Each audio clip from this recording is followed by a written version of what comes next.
Hi friends, welcome to voice of the people. బతికుంటే బలిసాకు తినొచ్చని ఊరికేనే అనలేదు. బతుకు తెరువు కోసం ఎక్కడెక్కడికో వెళ్ళినా, దేశాలు దాటినా చావాల్సి వస్తే మాత్రం సొంతూరులోనే చావాలని చాలామంది కోరుకోవడం మనం చూస్తుంటాం. కరోనా లాక్డౌన్లో జీవనాధారం లేక, ఇంటికి చేర్చే ప్రయాణ సాధనాలు లేక, కాలినడకనే ఇళ్లబాట పట్టిన కార్మికులెందరినో చూశాం. చచ్చినా సొంతూరులో సొంత వాళ్ల మధ్య చావాలన్నది వీళ్ల కనీస కోరిక. కరోనా కాలంలో కనిపించిన ఇలాంటి కన్నీటి కథలెన్నో. అటువంటి ఒకానొక కథకు సినీ రూపం హోమ్ బౌండ్, ఇంటి వైపు సాగే ప్రయాణం. మాతృక పత్రిక కోసం మంచి సినిమా నిర్వాహకులు ఐక బాలాజీ గారు అందించిన ఈ చిత్ర సమీక్ష మీకోసం.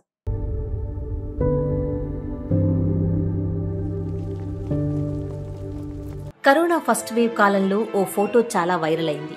2000 మే 15న మధ్యప్రదేశ్లో శివపురి హైవే పక్కన ఒక కుర్రాడు నిస్సహాయ స్థితిలో కూర్చుని ఉన్నాడు. అతడి పేరు సయూబ్. అతడి ఒడిలో చావు బతుకుల్లో ఉన్నాడు అతడి స్నేహితుడు అమృత్ కుమార్. ఈ ఫోటో బస్రత్ పీర్ అనే రచయితను తీవ్రంగా కలిచివేసింది. కశ్మీర్పై వచ్చిన కర్ఫ్యూడ్ నైట్ రచయితగా ఈయన సుపరిచితుడు. ఈయన ఉత్తరప్రదేశ్లోని ఆ కుర్రాళ్ల గ్రామానికి వెళ్లి వారి కథను సేకరించి టేకింగ్ అమృత్ హోమ్ అనే పెద్ద వ్యాసాన్ని న్యూయార్క్ టైమ్ కోసం రాశాడు. ఆ వ్యాసమే ఈ సినిమాకు ఆధారం. అమృత్ కుమార్ ఓ దళితుడు, సయూబ్ ముస్లిం యువకుడు. వీరే ఈ సినిమాలో చందన్ కుమార్ వాల్మీకి, మొహమ్మద్ సోయబ్ అలీలుగా కనిపిస్తారు. ఈ దేశంలోనే దళితులు, ముస్లింలు ప్రతిక్షణం 1,00,000 వివక్షల మధ్య జీవన పోరాటం చేస్తున్నారు. ఈ విషయాన్నే ఉపోద్ఘాతంగా చూపిస్తూ వార్తల్లోని కథను క్లైమాక్స్ గా అల్లారు ఈ సినిమాలో. దర్శకుడితో పాటు నీరజ్, సుమిత్ రాయ్ కథారచన చేశారు. ప్రపంచ ప్రసిద్ధ దర్శకుడు మార్టిన్ స్కోర్సెసే ఈ సినిమాకు సహాయక నిర్మాతగా తోడ్పడమే కాక కథా నిర్మాణంలోనూ ఎడిటింగ్లోనూ తన సహకారాన్ని అందించారు. 10 ఏళ్ల ముందు నీరజ్ గేవాన్ మొదటి సినిమా మసాన్ కాన్ ఫెస్టివల్లో పాల్గొంది. నేడు అదే ఫెస్టివల్, అదే అన్సర్టన్ రిగార్డ్స్ విభాగంలో హోమ్ బౌండ్ సినిమా చూసిన ప్రేక్షకులు 9 నిమిషాలు స్టాండింగ్ ఓవేషన్ ఇచ్చారు. టొరంటో ఫెస్టివల్లో కూడా ఈ సినిమా 2 అత్యుత్తమ సినిమాగా నిలిచింది. వార్సా, మెల్బోర్న్, జూరిక్ ఫెస్టివల్లో కూడా ఈ చిత్రం అవార్డులు గెలుచుకుంది. 98వ అకాడమీ అవార్డుల కోసం భారతదేశపు ఎంట్రీగా ఎంపికైంది. ప్రపంచమంతటా తన జైత్రయాత్రను ముగించుకొని భారతదేశంలో విడుదలకు సిద్ధం కాగానే వివక్షను ఎదుర్కొన్న సినిమా ఇది. సినిమాలోని కథానాయకులు ఎదుర్కొన్నట్టు ఈ సినిమా కూడా వివక్షను ఎదుర్కొంది. సెన్సార్ వాళ్ళు 11 చోట్ల కటింగ్ చేశారు. కొన్ని డైలాగులు కట్ చేశారు, కొన్ని డైలాగులు మ్యూట్ చేశారు, కొన్ని అర్థవంతమైన షాట్లను తొలగించారు. అంతటితో వాళ్ల కష్టల్లారలేదు. చాంతాడంత నిరాకరణ పత్రాన్ని రాయించి దాన్ని పూర్తిగా చదివించి వినిపించమన్నారు. ఇక డిస్ట్రిబ్యూషన్ వాళ్ళు యథావిధిగా తమ తెలివి ప్రదర్శించేశారు. కొన్ని థియేటర్స్లో కొద్ది షోలు కేటాయించి జనాలకు అందకుండా అడ్డమైన వేళల్లో ప్రదర్శించారు. ఇక కథలోకి వెళ్దాం. చందన్ కుల వివక్ష బాధితుడు. ముస్లిం సోయబ్ది మరింత భయంకరమైన పరిస్థితి.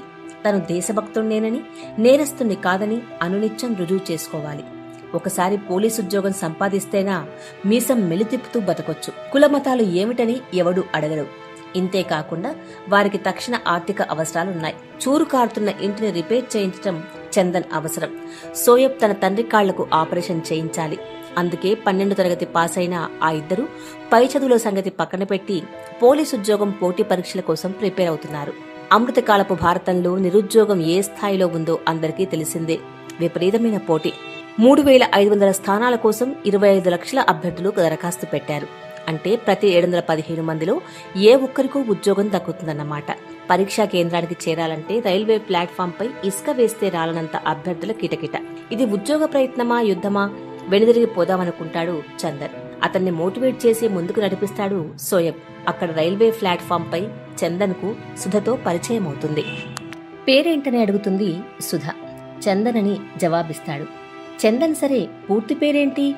చందన్ కుమార్ అంటాడు. కులాన్ని సూచించే వాల్మీకి అన్న పదాన్ని దాచేస్తాడు. సుధకు విషయం అర్థమవుతుంది. అందుకే తను సుధా భారతి అని నిర్భయంగా చెబుతుంది. వారి పరిచయం త్వరలోనే ప్రేమగా మారుతుంది. ఉద్యోగ పరీక్షల తాజా ట్రెండ్ మనకు తెలిసిందే. రాత పరీక్షలు జరిగినా వాటి ఫలితాలు రావు. వచ్చిన ఫిజికల్ టెస్ట్ ఎప్పుడో చెప్పలేం. ఫైనల్ రిజల్ట్ వాయిదా పడుతూనే ఉంటాయి. ఓపిక పట్టలేక చందన్ రిక్రూట్మెంట్ ఆఫీస్కే నేరుగా వెళ్తాడు. అక్కడి అగ్రవర్ణ ఆఫీసర్కు రిజర్వేషన్లపై పీకల దాకా కోపం. చందన్కు మళ్లీ అవే ప్రశ్నలు ఎదురవుతాయి. పేరేంటి, పూర్తి పేరేంటి, తనది బ్రాహ్మణ కులమని, భరద్వాజ గోత్రమని బొంకేస్తాడు చందన్. జంజం ఉన్నది లేనిది తెలివిగా ఎలా కనిపెట్టాలో ఆ ఆఫీసర్కి బాగా తెలుసు. రేపు ఉద్యోగం వచ్చినా అక్కడ కూడా తనతో చీపురుతో తుడిచే పనులే చేయిస్తారని చందన్ భయం.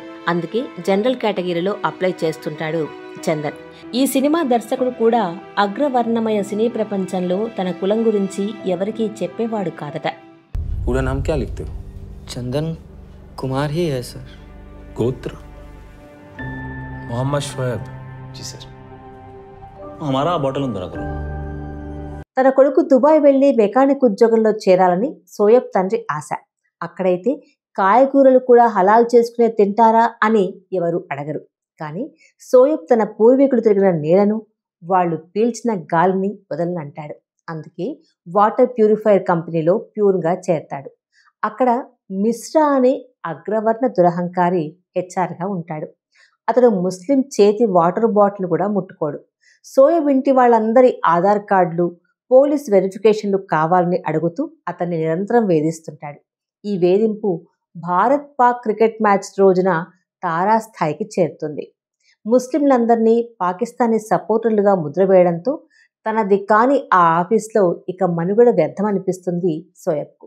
సినిమాలు, మరో చోట క్రికెట్ పోటీలు చందన్ సోయబ్ల జట్టు గెలుస్తారు. కానీ ట్రోఫీని మాత్రం అగ్రవర్ణాల పిల్లలు కొట్టుకుపోతారు. ఒకే రకమైన వివక్షను అనుభవిస్తున్న ఈ ప్రాణమిత్రులు ఆర్థిక ఒత్తిళ్ల కారణంగా సుదూర సూరత్ నగరంలో కాటన్ మిల్లు కార్మికులుగా మారిపోతారు. మన దేశంలో ఇతర రాష్ట్రాలకు వలసపోయిన కార్మికులు 10 కోట్ల వరకు ఉన్నారని ఒక అంచనా. కేవలం 4 గంటల వ్యవధిలో లాక్డౌన్ ప్రకటించినప్పుడు వీరంతా హఠాత్తుగా దిక్కులేని వాళ్లయ్యారు. ఫ్యాక్టరీలు మూతపడ్డాయి. ఆదాయం లేదు, తిండికి లేదు. లాక్డౌన్ ఎన్నాళ్లకు సడలిస్తారో ఎవరికీ తెలియదు. తమ ఊళ్లకు ఎలా వెళ్లాలో తెలియదు. పరాయి ప్రాంతంలో దిక్కు మొక్కు లేని చావు చస్తేను చివరకు వీరంతా ప్రాణాలకు తెగించి కాలినడకన బయలుదేరారు. భారీ ఛార్జీలు చెల్లించగలిగిన వాళ్లు కిక్కిరిసిన ట్రక్కుల్లో బయలుదేరారు. దాదాపు 4,33,00,000 మంది వలస కార్మికులు ఇటువంటి దుస్సాహసానికి ఒడిగట్టారు. ఈ విషయంపై వినోద్ కాప్రి 1232 కిలోమీటర్స్ అనే డాక్యుమెంటరీ నిర్మించాడు. అనురాగ్ కశ్యప్ భీడ్ కథాంశం కూడా ఇదే. కానీ హోమ్ బౌండ్ సినిమా మాత్రం ప్రత్యేకమైంది. ఎందుకో తెలుసుకోవాలంటే ఓ సర్వే రిపోర్టు చూడాలి. 2020 కోవిడ్ కాలంలో హిందూ అగ్రవర్ణ భారతీయుడి సగటు ఆయురార్థం 1.3 సంవత్సరాలు తగ్గింది. అదే సంవత్సరంలో షెడ్యూల్ కులాల వారి సగటు ఆయురార్థం 2.7 సంవత్సరాలు తగ్గింది. భారతీయ ముస్లింల ఆయురార్థం మరింత దారుణంగా సగటున 5.4 సంవత్సరాలు తగ్గింది. ఈ విధంగా కోవిడ్ ప్రభావం అత్యధికంగా పడింది నిమ్న కులాలు ముస్లింలపైనే. అందుకని నిజ సంఘటనల ఆధారంగా చూసినా, గణాంకాల ఆధారంగా చూసినా దళిత ముస్లింలు కథానాయకులుగా ఉన్న ఈ సినిమా విశిష్టమైంది. సుధ తండ్రి రైల్వేలో లైన్ మ్యాన్. వారికి రైల్వే వాళ్ళిచ్చిన పక్కా ఇల్లు ఉంది. డిగ్రీ లేనందుకు సుధ తండ్రి జీవితమంతా లైన్ మ్యాన్ గానే ఉండిపోతాడు. సామాజిక హోదా సాధించాలంటే పై చదువులు అవసరమంటుంది సుధ. సుధ ప్రోత్సాహంతో కాలేజీలో చేరతాడు చందన్. కానీ ఆర్థిక ఇక్కట్లు అతన్ని అడ్డుతగులుతూనే ఉంటాయి. 8 గంటలు కాలేజీ కోసమా ఉద్యోగం కోసమా అన్న మీమాంస అతడిది. కొంత వెసులుబాటున సుధకు అలాంటి పరిస్థితి లేదు. చందన్ అక్కయ్య కూడా చదువుకోవాలన్న కోరిక చాలా ఉంటుంది. కానీ ఆమె చదువు మానేసి పనికి పోతుంది. ఇస్ ఘర్ మే చున్నే కా హక్ సిర్ఫ్ తుమ్హే మిలా హై చందన్ అంటుంది. ఈ ఇంట్లో ఎంపిక చేసుకునే హక్కు నీకు మాత్రమే ఉంది చందన్ అని అంటుంది. కాలేజీకా ఉద్యోగానికా అని ఎంచుకునే స్వేచ్ఛ చందన్కి మాత్రమే ఉంది.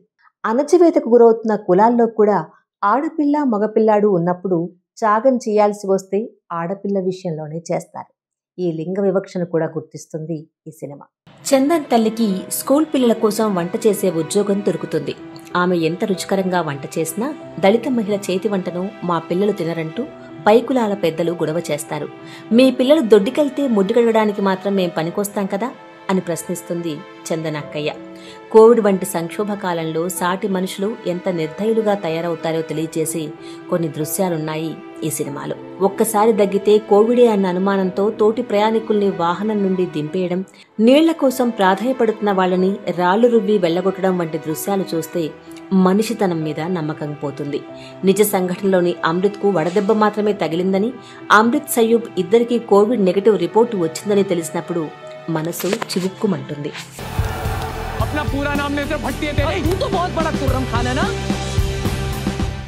చందన్, సోయబ్ ఇద్దరు పోలీసు ఉద్యోగం వస్తే తమ హోదా మారుతుందనుకుంటారు.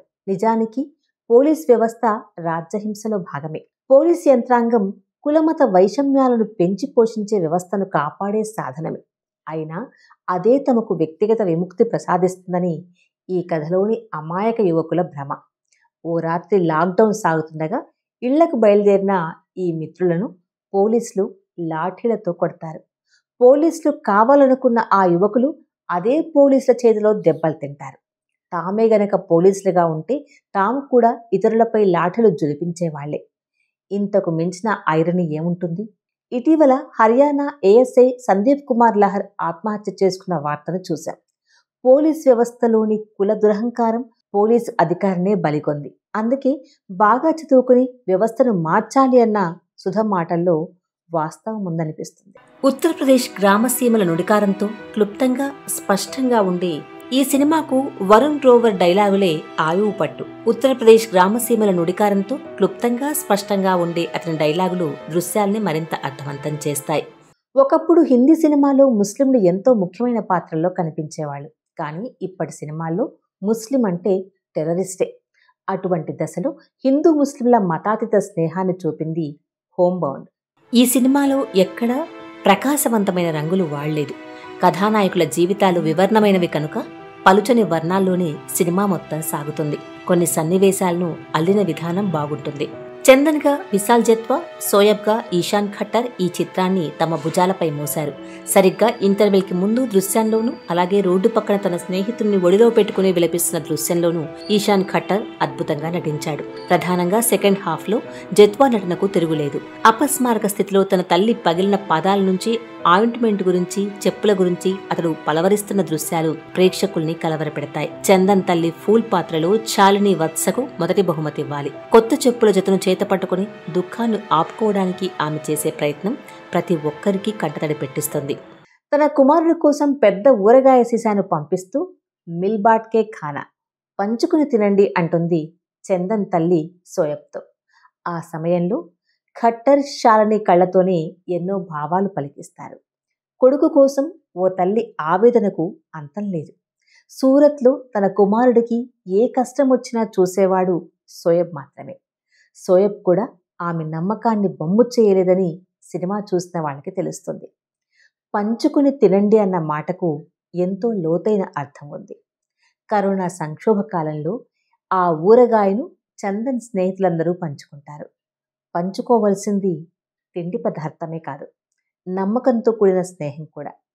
ఈ భూమి మీద ఎక్కువ తక్కువలన్నది లేకుండా వనరుల్ని, సంపదల్ని అందరూ సమానంగా పంచుకుంటే అది ఎంత అందమైన దృశ్యమో కదా.